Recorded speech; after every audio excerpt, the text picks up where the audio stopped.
រឿងដែលពិភពលោកទន្ទឹងរង់ចាំបានមកដល់ហើយសហរដ្ឋអាមេរិកនិងអ៊ីរ៉ង់បានប្រកាសជាផ្លូវការដើម្បីចុះហត្ថលេខាលើកិច្ចព្រមព្រៀងបញ្ចប់សង្គ្រាមជាប្រវត្តិសាស្ត្រដែលនឹងធ្វើឡើងនៅថ្ងៃសុក្រខាងមុខនេះហើយក៏ប៉ុន្តែមានរឿងមួយដែលកំពុងតែคล้ายទៅជាឆ្អឹងទទឹងកដែលអាមេរិកត្រូវតែដោះស្រាយជាបន្ទាន់ប្រសិនបើសហរដ្ឋអាមេរិកមិនអាចដោះស្រាយរឿងមួយនេះទេកិច្ចព្រមព្រៀងដែលនឹងត្រូវចុះហត្ថលេខានៅថ្ងៃសុក្រខាងមុខនេះនឹងរលាយសាបសូន្យទាំងស្រុងតែម្ដង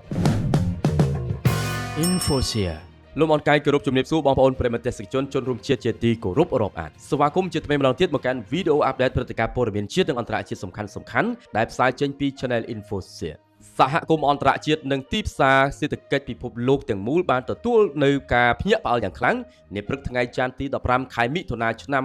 2026នេះក្រោយពេលដែលក្រុមមន្ត្រីជាន់ខ្ពស់នៃរដ្ឋាភិបាលសហរដ្ឋអាមេរិកនិងសាធារណរដ្ឋអ៊ីស្លាមអ៊ីរ៉ង់បានប្រកាសជាផ្លូវការអំពីការសម្រេចបាននូវកិច្ចព្រមព្រៀងក្របខ័ណ្ឌប្រវត្តិសាស្ត្រមួយនៅក្នុងគោលបំណងបញ្ចប់សង្គ្រាមយោធាដ៏រន្ធត់បញ្ឈប់ការហុំព័ទ្ធកំពង់ផែ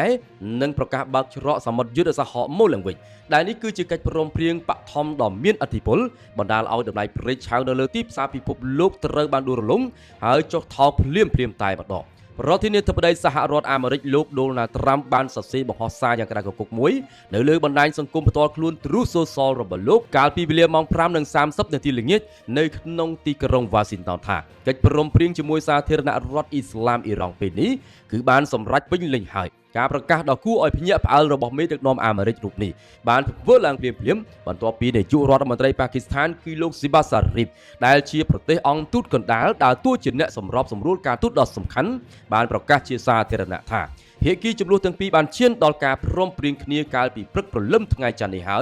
យអនុសារណៈនៃការយោគយល់គ្នា MOU ជាផ្លូវការត្រូវបានកំណត់ថានឹងត្រូវចុះហត្ថលេខាជាប្រវត្តិសាស្ត្រនាថ្ងៃសុក្រខាងមុខនេះនៅក្នុងប្រទេសស្វីសដើម្បីបញ្ចប់រាល់អរិភាពទាំងឡាយតែម្ដងទោះបីជាលក្ខខណ្ឌលម្អិតជាក់លាក់នៃកិច្ចព្រមព្រៀងនេះមិនទាន់ត្រូវបានប្រកាសលាតត្រដាងជាសាធារណៈទាំងស្រុងក៏ដោយក៏ប៉ុន្តែនាយករដ្ឋមន្ត្រីប៉ាគីស្ថានគឺលោកស៊ីបាសារីបក៏បានសរសេរបញ្ជាក់នៅលើបណ្ដាញសង្គម X ថាបទឈប់បាយនេះទាមទារឲ្យមានការបញ្ចប់ជាបន្ទាន់និងជាអចិន្ត្រៃយ៍រាល់ប្រតិបត្តិការយោធាទាំងអស់នៅគ្រប់សមរភូមិជួរមុខរាប់បញ្ចូលទាំងសមរភូមិនៅក្នុងប្រទេសលីបង់ផងដែរដែលជាចំណុចក្តៅគគុកបំផុតស្របពេលជាមួយគ្នានេះអគ្គលេខាធិការនៃក្រមប្រឹក្សាសន្តិសុខជាន់ខ្ពស់របស់ប្រទេសអ៊ីរ៉ង់ក៏បានចេញសេចក្តីថ្លែងការណ៍ផ្លូវការមួយដោយបញ្ជាក់យ៉ាងម៉ឺងម៉ាត់ថារាល់សង្គ្រាមនិងប្រតិបត្តិការយោធាទាំងអស់នៅគ្រប់ទិសទី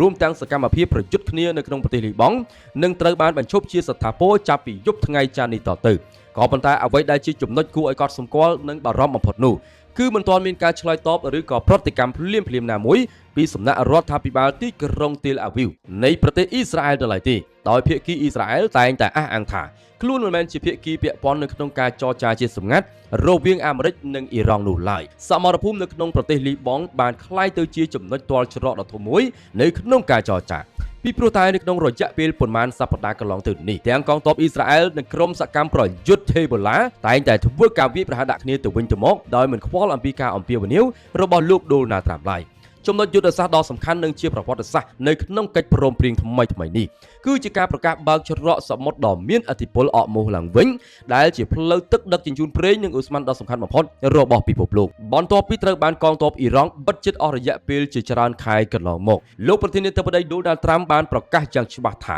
ច្រកសមុទ្រហកមោះនឹងត្រូវបើកចំហជាផ្លូវការនៅថ្ងៃសុក្រសប្តាហ៍នេះហើយលោកក៏បានចេញបទបញ្ជាភ្លាមទៅកាន់កងទ័ពជើងទឹកអាមេរិកឲ្យបញ្ឈប់ការហុំព័ទ្ធសេដ្ឋកិច្ចលើគ្រប់កំពង់ផែទាំងអស់របស់ប្រទេសអ៊ីរ៉ង់ផងដែរដោយលោកបានសរសេរជាសារបែបកំ pl លែងលេងសើចថាកប៉ាល់ទាំងអស់នៅលើពិភពលោកសូមចាប់ផ្ដើមបញ្ឆេះម៉ាស៊ីនចុះទុកឲ្យប្រេងហូរចូលចុះដំណឹងសន្តិភាពដ៏គួរឲ្យភ្ញាក់ផ្អើលនេះបានធ្វើឲ្យតម្លៃប្រេងឆៅនៅលើទីផ្សារអន្តរជាតិធ្លាក់ចុះយ៉ាងគំហុកដោយតម្លៃប្រេងឆៅប្រភេទ Brent ត្រូវបានធ្លាក់ចុះប្រមាណជា 4% ភ្លាមនៅក្នុងការជួញដូរដំបូងនាព្រឹកថ្ងៃច័ន្ទនេះខណៈដែលតម្លៃប្រេង West Texas ឬក៏ហៅថា